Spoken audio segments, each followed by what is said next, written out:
we're not quite there. Mathematically, we can still be overtaken. So let's go out, let's win the game, or at least get a point so nobody can catch us. And then we can have a good time after. We will be promoted. The champagne, no lads, I'll not say the champagne. The brown ale, we can't afford champagne. So let's go out and make sure that we're in the 3rd division next year. Right? Good luck. Good afternoon, and with player-manager Larry Lloyd in good voice, that was the scene 15 minutes before Wigan Athletic's last home game of the season against Mansfield. Wigan needing just a point to be absolutely sure of promotion to the 3rd division. And you can see that game, well, more of an occasion really, in a few moments' time. Also today, the match that could well guarantee Manchester United a place in Europe next season. Away to West Ham. Finding in turn for Allen, off cross again for Paul Allen. You get a good cross in, now he can! Oh, a superb save by Gary Bailey from Goddard's header. Yes, plenty of excitement from Upton Park. Also from the Victoria Ground, with Stoke City continuing their fight against relegation. Their opponents, Notts County. But let's start at Springfield Park in a day of great anticipation for the players, the officials and the supporters of Wigan Athletic.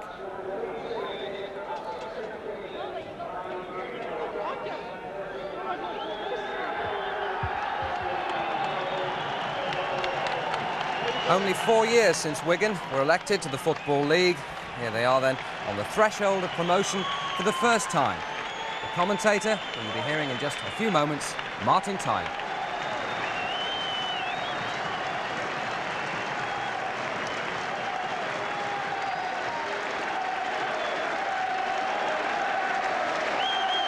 Celebration is in the air here at Springfield Park. The last home game in the 4th division for this season, and the club hope for a long time to come.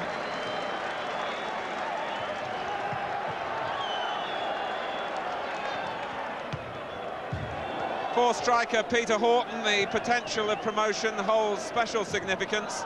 Horton now the only regular left from the club's first match in the Football League in August 1978.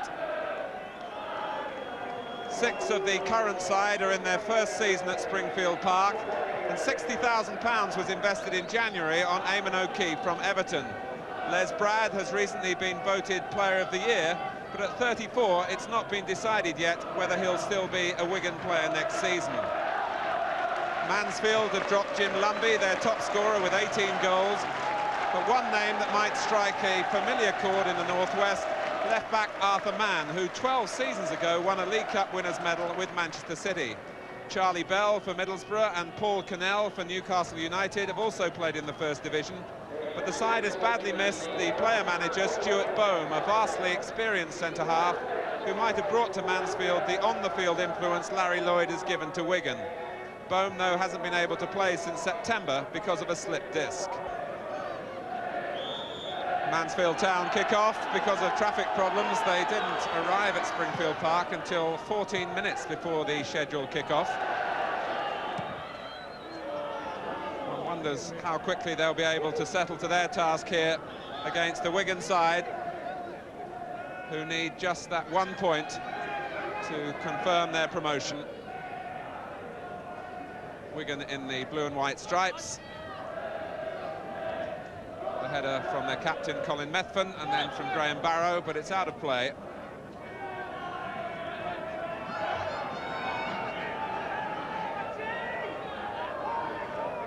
This is Dave Caldwell.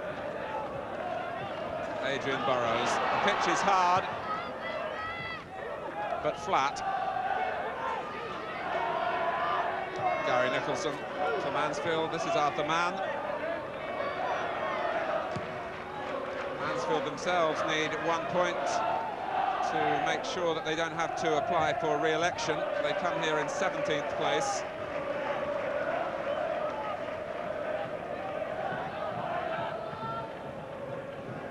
Mann whipping in the cross.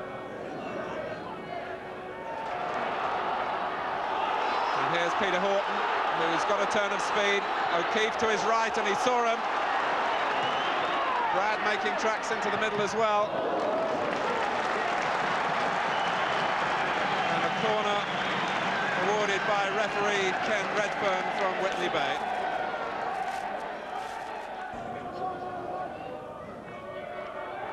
Played in towards Les Brad. Arnold just got a fist to it, but only at the expense of another corner.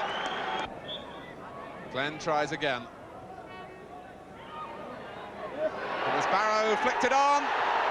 Methven claimed that it was in, and the referee says no.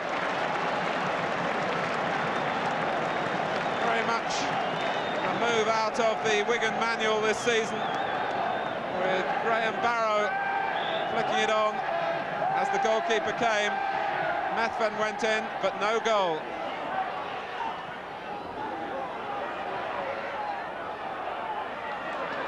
Now Glenn tried it himself, and it was the side netting. The Wigan substitute, Brian Taylor, making sure that all the muscles are in good working order. The big men amassed forward again for Wigan. Man got there, O'Keefe. Eamon O'Keefe puts Wigan in front after 22 minutes.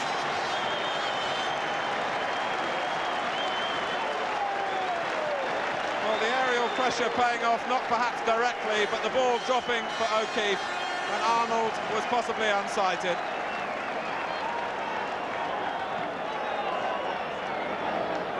Eamon O'Keefe, who was brought here with something of a financial gamble by Wigan in January, signed from Everton as the final piece in the promotion jigsaw, and he makes another important contribution.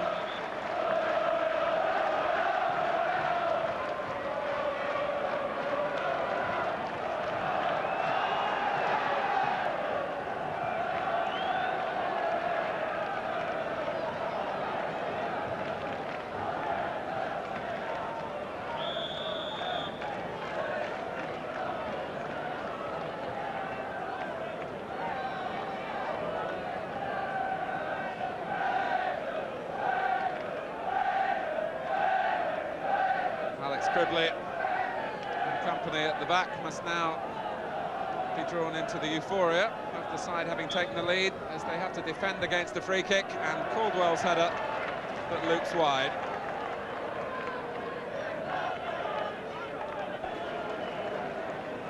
It's Eamon O'Keefe's 7th goal for Wigan and his 11th in all this season.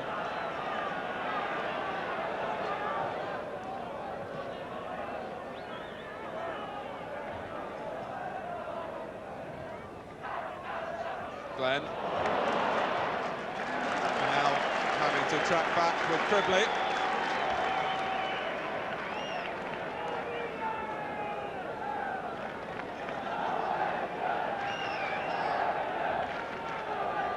This time it's Glenn who tries the long throw, and Bird. Penalty. Push by Kevin Bird into the back of Graham Barrow.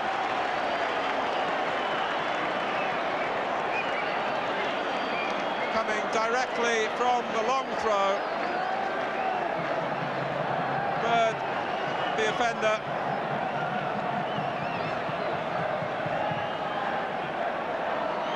Mr. Redfern had a good look and pointed straight to the spot.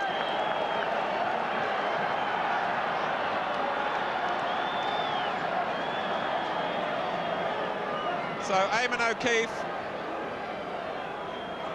has the opportunity for his 2nd goal in 3 minutes.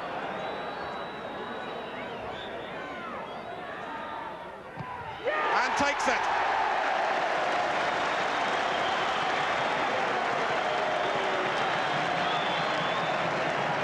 Arnold gets the wrong way.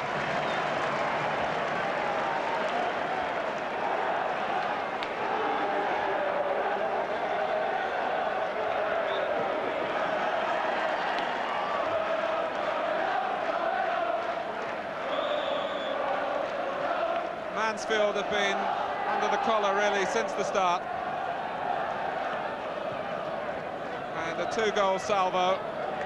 They will have put this game already beyond their reach, but here's Caldwell.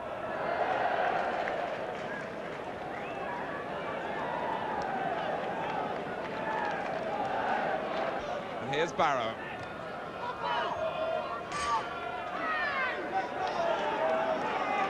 throw goes in Wigan's favour.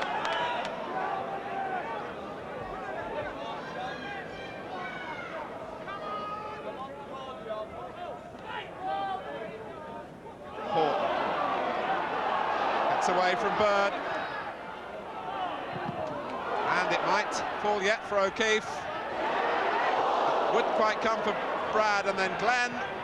Fine save from Arnold, but I think the whistle had gone earlier for pushing by David Glenn.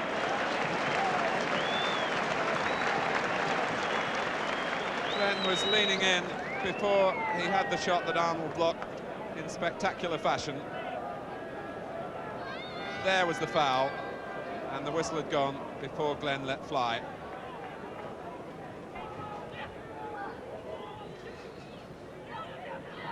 Parkinson, touch from Cannell, and it was Caldwell who let fly well. Mansfield have high hopes for Dave Caldwell. He's got an eye for goal, and he made Tunk scurry then.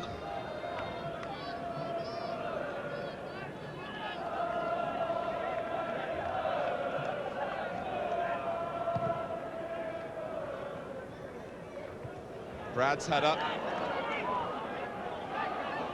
And Nicholson has put O'Keefe in. The angle a little tight. Brad, and off the line by Bird. And two players who know each other well over the years, Kevin Bird and Les Brad, enjoy the humour of the moment after Gary Nicholson with a dreadful back pass that went straight to O'Keefe. The cross found Brad, Bird got it away.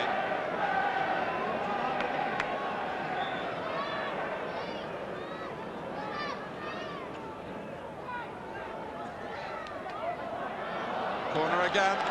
Mansfield thought they were off the hook.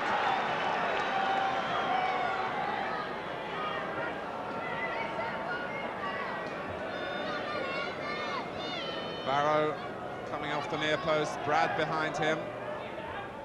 Barrow's flick, and a desperate clearance from Kevin Bird.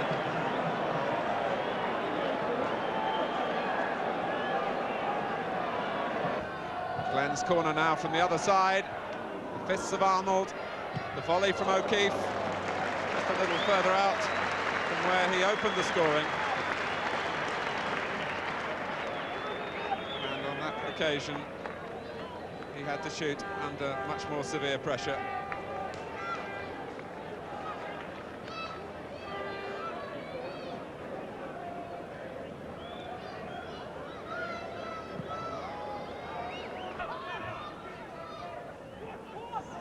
Cannell.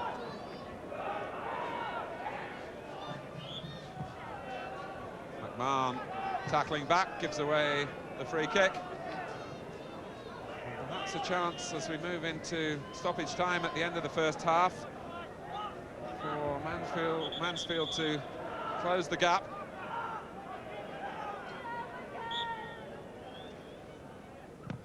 Bent in by Nicholson. And the header from Adrian Burrows.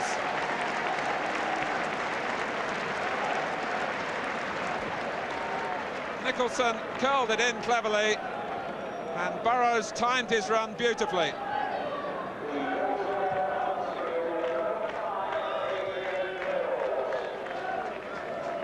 Which has rather flattened one or two of the bubbles in the champagne feeling here at Springfield Park.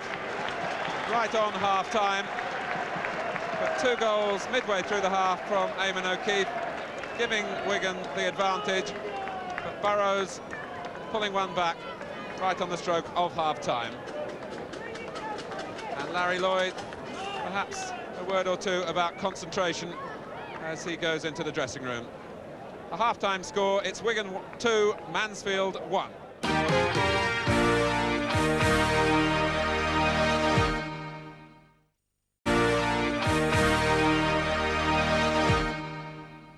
Wigan have their substitute Brian Taylor on at the start of the second half. It's Larry Lloyd who stayed in the dressing room with a hamstring strain.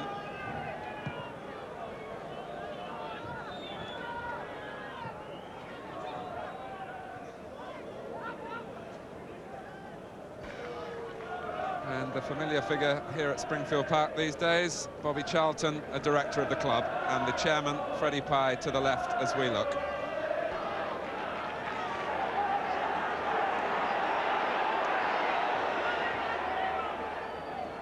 Nicholson. And Mansfield have another corner.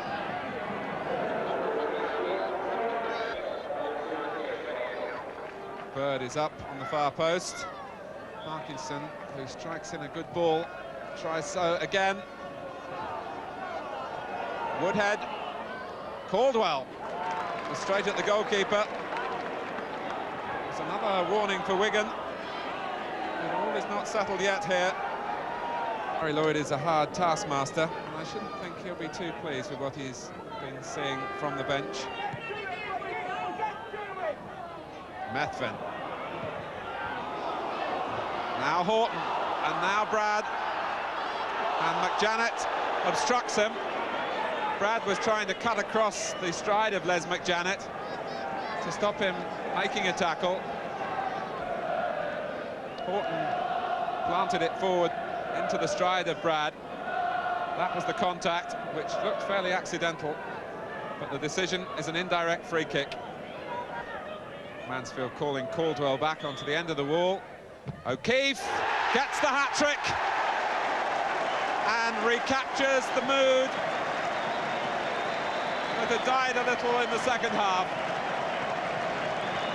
Helped by a touch off the wall that completely deceived Arnold.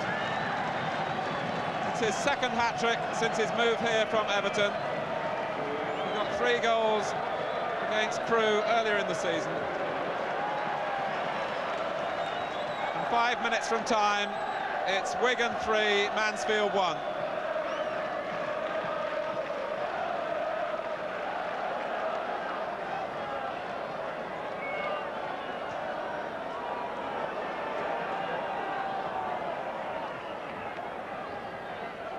Parkinson and Mansfield, who have toiled hard in the second half, might find themselves on the receiving end of a Wigan finale here with Horton, who's looking, in fact, for a piece of club history.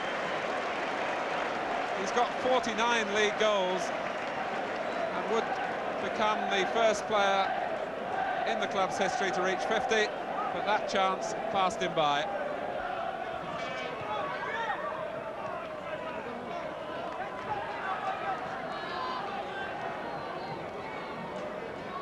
Bell with a throw. And a corner. Mansfield can take at least the satisfaction that they've made Wigan work hard here. Crowd now poised to show their appreciation of Wigan's achievement when the final whistle goes. But Tunks having a more pressing problem to deal with. An in-swinging corner from Nicholson. He needed the goalkeeper's intervention right on the line. Larry Lloyd still watching with apprehension, and indeed with some justification as Bird went in. Couldn't knock the header back to a teammate.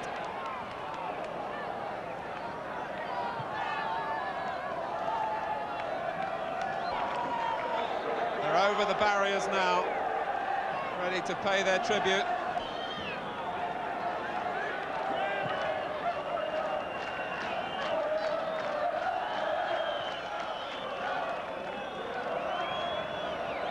And when the whistle goes, it's not to end the game, but for a free kick to Mansfield.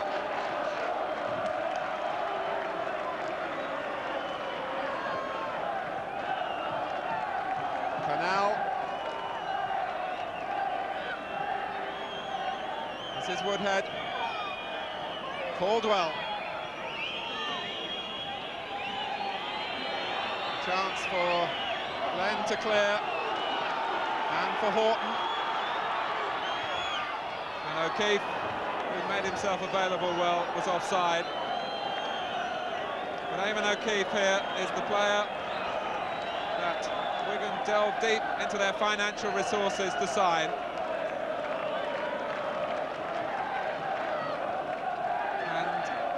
declared the dividend since January. And Wigan Athletic are now officially promoted into the 3rd division. This is their 4th season as a Football League club.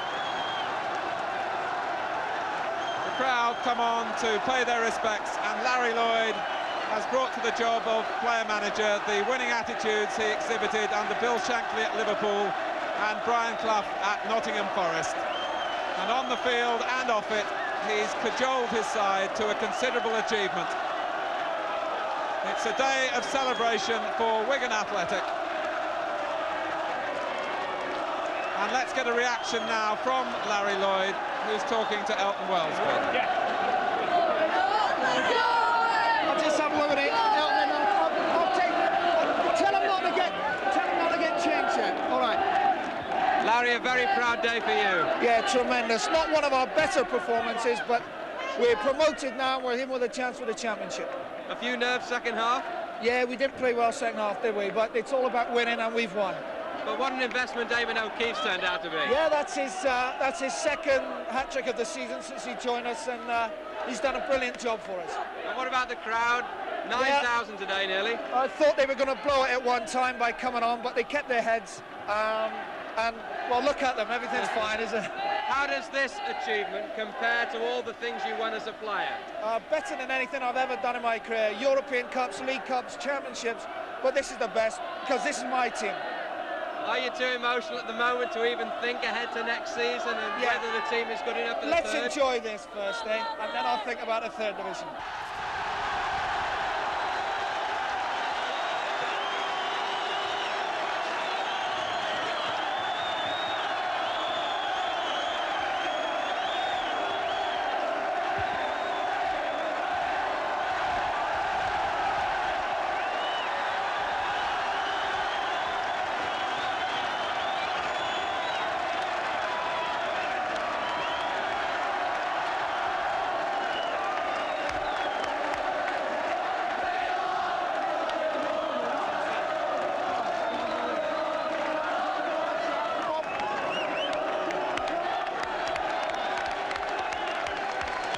What a long season it's been. Still one game to play, but Wigan Athletic can take their bows now. And the future looks good when one thinks of youngsters like David Glenn and Mark Wignall. As Larry Lloyd says, it's the team that he built.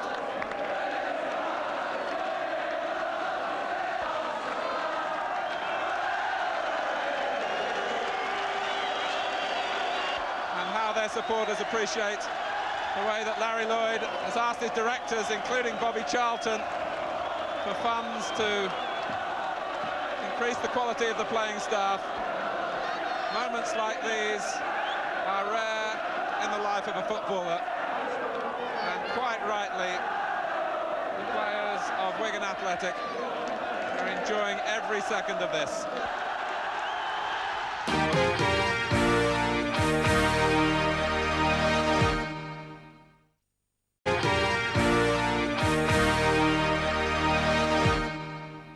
Plenty of good action in the second half of today's programme, and coming up later, the goals from Stoke City against Notts County. But we restart with one of the day's most attractive fixtures, West Ham United against Manchester United, who are still not absolutely sure of a place in the UEFA Cup next season.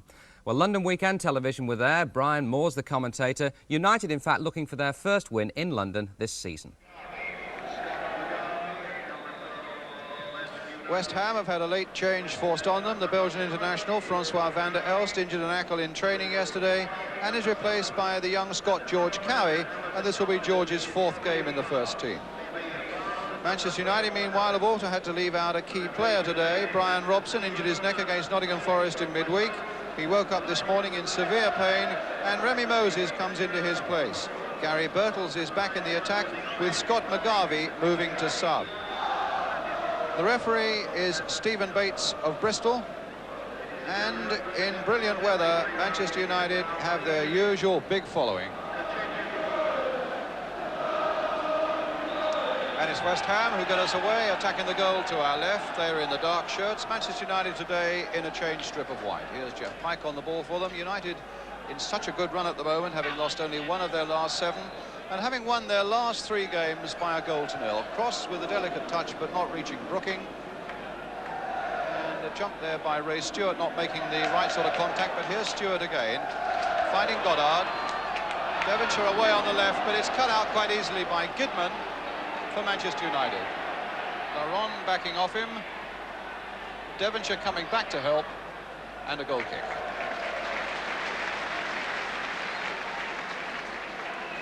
John Gidman coming back here, a part of a United defence that's conceded only 2 goals in their last 6 games. Brookings' header. Gidman again. Or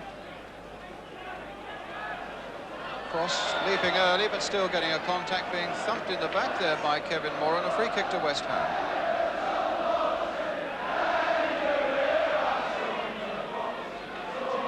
The West Ham players lining up for this one. In fact, it's the little touch from Orr, releasing Devonshire. Here's Brooking. Laurent. Satisfactory season indeed for Ron Atkinson, the Manchester United manager. They look sure to get a place in Europe next season. Goddard, back again for Devonshire, played on quickly. Now for Brooking, just over the top. Good play there by West Ham, incisive and economical and very accurate. And Brooking shot just a little too high. Played in there by Devonshire. Brooking taking it well on his chest, hitting it first time, a fraction too high. Here's Devonshire, and now Cross, and a free kick for the foul by Kevin Moran.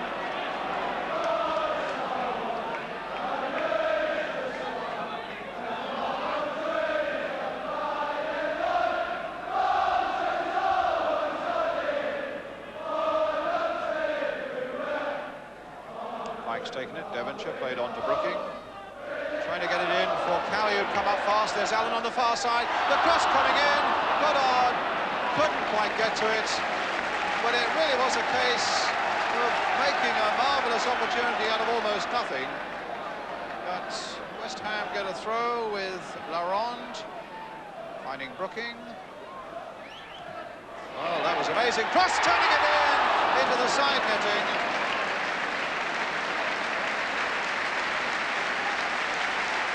Applause all around, and the amazing thing, of course, is how Brooking managed to get a cross in here. He seemed to be so well covered, but he defies logic on those occasions, and Cross very nearly did the same there. Koppel.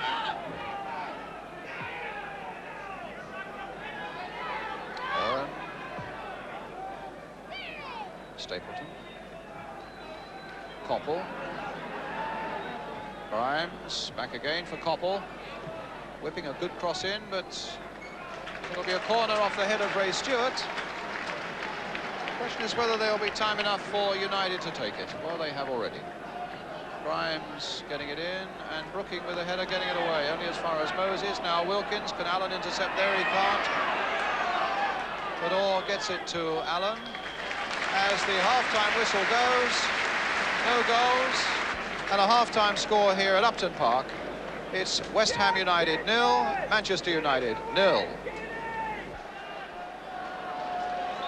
So the second half gets underway. Manchester United in white, attacking the goal to our left. The second half delayed by some 5 minutes or so because of the crush behind one of the goals and a few spectators getting onto the field. I'm just wondering what that will do for the concentration of the players. Score standing 0-0. And Stewart heading it behind for the corner to Manchester United.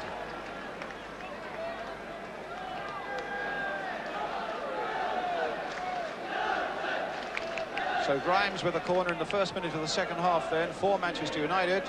Birtles and Koppel and Stapleton in the West Ham 6-yard area. and flicked on by Stapleton, who rather optimistically felt that it would be a corner, but the referee was in a good position to see that it touched no West Ham player. It's a goal kick. Not the happiest of hunting grounds, this, incidentally, for Manchester United. The last 9 visits, they've come here in the league without a win.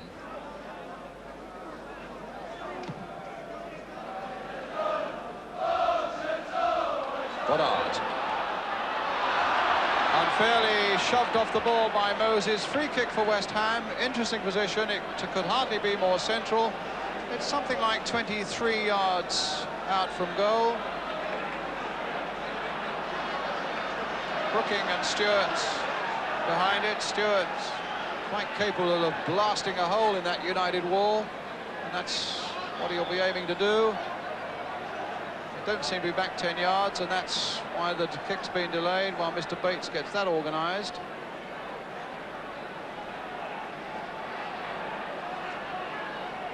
Satisfied. Stewart with a shot into the wall, and cross!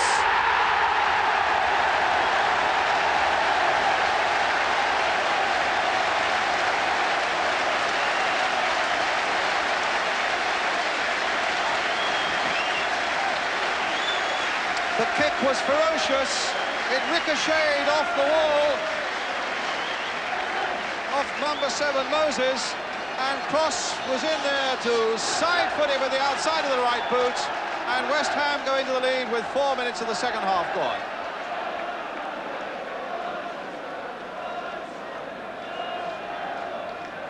So David Cross registers his 17th goal of the season. Nudge forward there for Brooking. Nudge forward now for Devonshire. And away on the right is Goddard, with Cross away on the left. Devonshire. Brooking. In for Devonshire again, and Gary Bailey out as those 2 midfield men from West Ham again slice away through that United defence. Devonshire and Brooking. There's the return pass. Bailey plunging out of his goal by now and getting it there. Goddard nodding it on for Cross, turning it back, but United getting possession. Here's Koppel. And now Gidman attacking from the back. Lovely acceleration there. Stapleton trying to get it back to him. Laurent is there again for West Ham, and in the end Stewart knows where it's safe.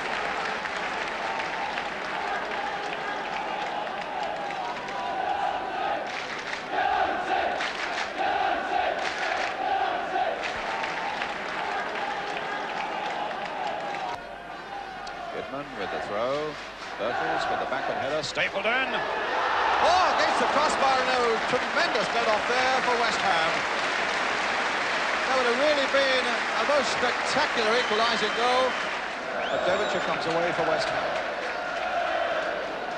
Well, it wasn't a particularly good pass, and it gives Wilkins the chance once again to try and find Koppel, but Devonshire, realising his mistake, tried to get back there, and then, in fact, gave away the corner in attempting the back pass to Parks. There's no doubt that Alan Devonshire has looked as good as anybody in the midfield today, and that's when you remember people like Brooking and Wilkins are also there, with England places for the World Cup in mind.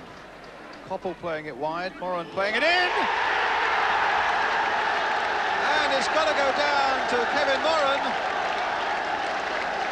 Although there was an aberration on the line so far as West Ham were concerned, and there was a United player in there too, but they all missed it. And here's the defender's header, and West Ham put off by the Birtles flick, and it goes past Parks and past Laurent and makes it 1-1.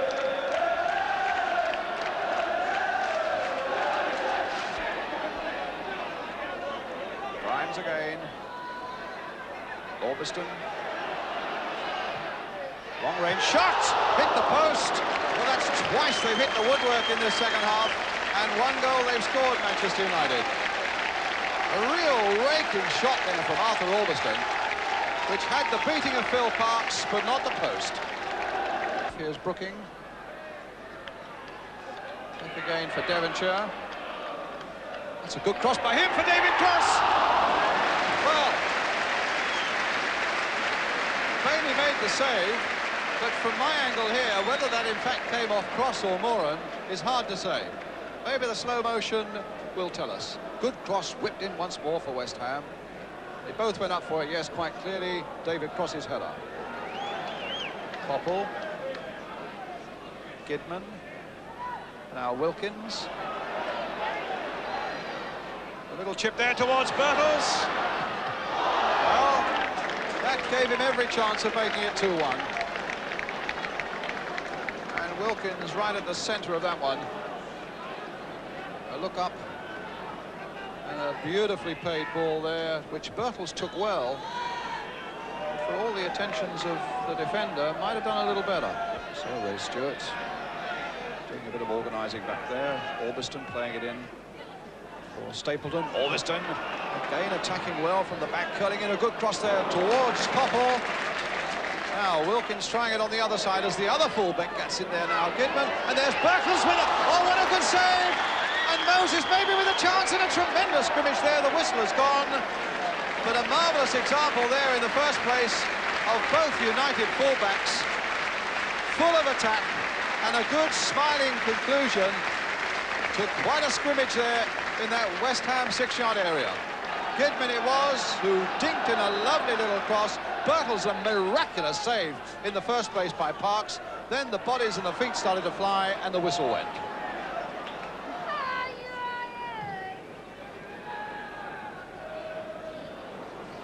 Duxbury.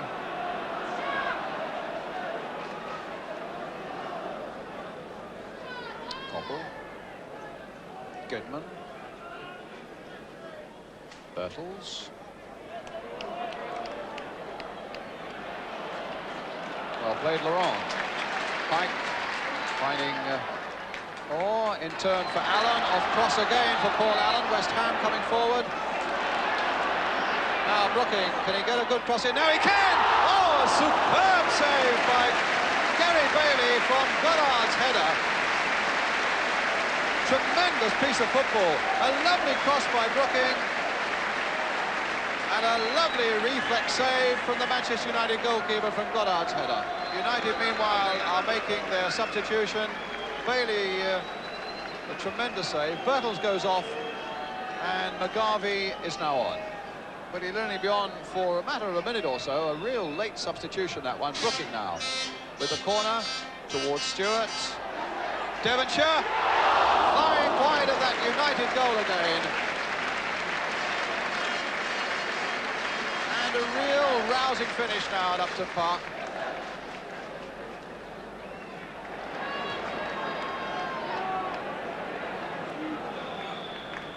As the final whistle goes, and it's a 1-1 draw after a really good, exciting and attacking second half, with David Cross having put West Ham into the lead early in the half, and then Kevin Moran, number 5, getting a header in for Manchester United, who hit the woodwork twice, and West Ham came back with a storming finish. So maybe it's just about the right result, and there's applause all around Upton Park.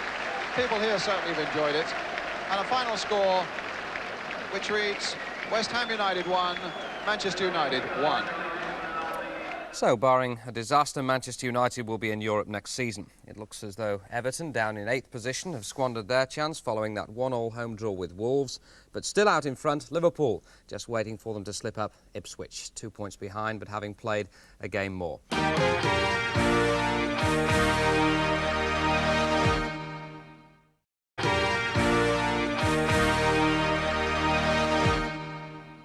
So it's only a week of the league season to go and still plenty to play for, Dennis. Yes, and obviously the big issue is the chase for the championship. But I still think it's just a matter of time before Liverpool win it.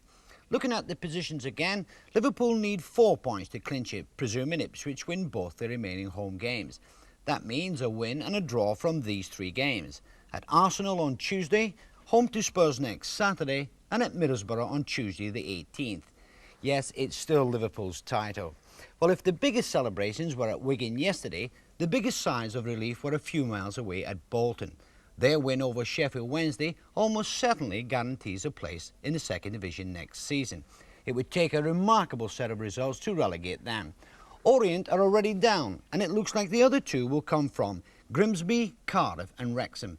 In fact, if Wrexham lose at Crystal Palace on Tuesday, it looks like the third division for them. And in the third division, Burnley are now in a position to win promotion without anyone else's help. Their win over Walsall yesterday puts them fourth, and now the other teams have got to rely on Burnley dropping points. Burnley may even win the title. Their last three games, starting on Tuesday against Preston, and haven't they done well lately, then a trip to Southend on Friday, and finishing at home to Chesterfield. Well, as we've seen today, Wigan have won promotion from the fourth division. But the dream of winning the title may well be just that, a dream. Wigan would have to win at Aldershot next Saturday, and Sheffield Wednesday lose at Darlington on the same day. It looks like a second place for Larry Lloyd's men. I was impressed by the whole setup at Wigan, but maybe they need a couple of new players before next season. Well, finally, I was glad to see Frank Stapleton near his best again. I've always said it's only confidence that was lacking from his game. But one piece of skill yesterday tells me he's back on form. Goodman with the throw. Birtles with the backward header. Stapleton. Oh, against the crossbar. No, tremendous let off there for West Ham. Yes, a terrific bit of skill that by Frank Stapleton, wasn't it? Reminds me of somebody else who played for United. I can't quite think who. Law was saying he wants it in the air, so too does Gowling. And Law, in fact, with an overhead kick, and it's there! Is that the sort of thing a player practices, Dennis? Oh, you couldn't practice anything like that. You know, if you did, it would do one of two things. You know, it would either knock 5 years off your career or it would kill you. Certainly your back would go. All right, thanks a lot, Dennis. And let's move on. Another issue that won't be decided until the final kick of the season, who goes down from the First Division. Technically, even Middlesbrough could pull clear. And Stoke are putting up a real fight of it too. One defeat in their previous 4 games leading up to yesterday's match against Notts County. Well, Central Television were there. We've got the main highlights coming up now. Hugh Johns is the commentator and Stoke are in the stripes. Ball running loose to O'Callaghan. Touch off to Sammy McElroy. Taken out of it by Chidozie. Free kick. Sammy McElroy bringing the experience of 55 matches for Northern Ireland and something approaching 400, I suppose, for Manchester United since he joined them as a youngster from Belfast. McElroy with that kick across. Chapman up and the goal from Dave Watson. Watson ghosting in behind Chapman. 1-0 Stoke. 23 and a bit minutes of the first half gone. Dave Watson's second goal since he came here from Southampton. And the Notts County defenders were looking at Chapman, but they didn't pick up Watson, and he punished them.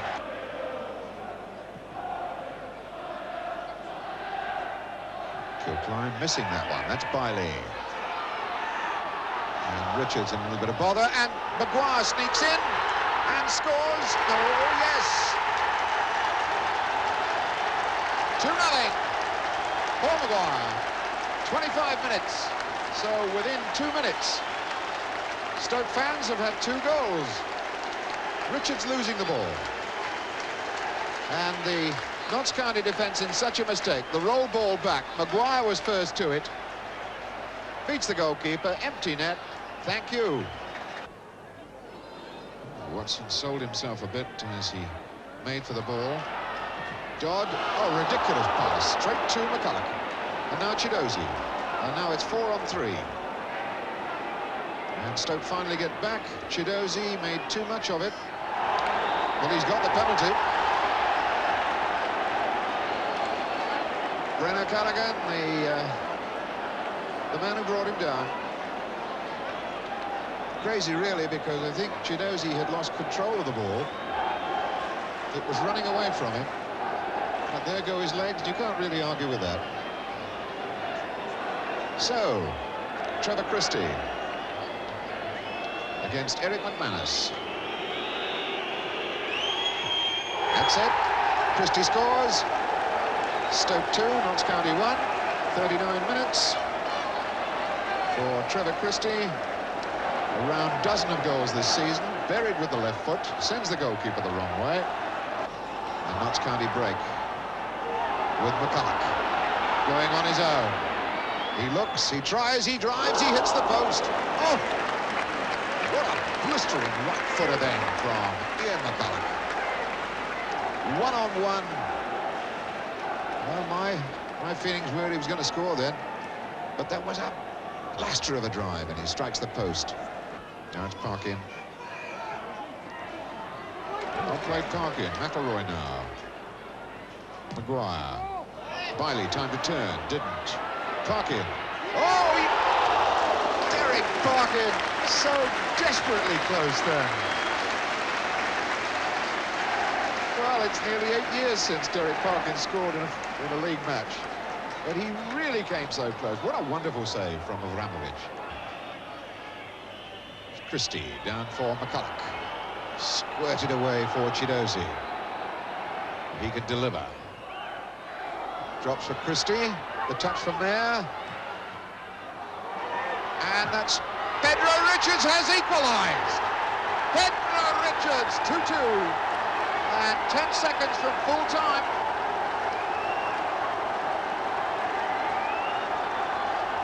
Well, it's nearly 3 years since Pedro Richards scored. And he's going to remember that one for a long time. He really buried it in there. And that last-minute equaliser by Notts County's Pedro Richards, increasing Stoke's end-of-season worries. But really, 7 clubs still don't know whether they'll be playing first or second division football next season. Oh, there's so much happening at Springfield Park these days, it's difficult to keep track. Promotion secured yesterday thanks to a hat-trick by Eamon O'Keefe, who cost the club £60,000 from Everton 3 months ago. Quite a gamble by player-manager Larry Lloyd, and one that was accompanied by a bold promise to his chairman, Freddie Pye. Good afternoon. Eamon O'Keefe is a player that Larry was really pushing us to get for him.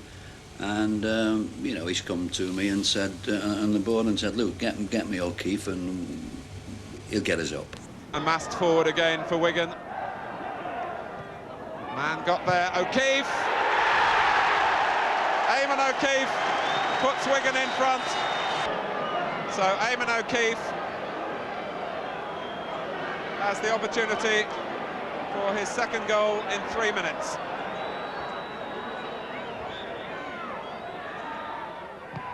And takes it.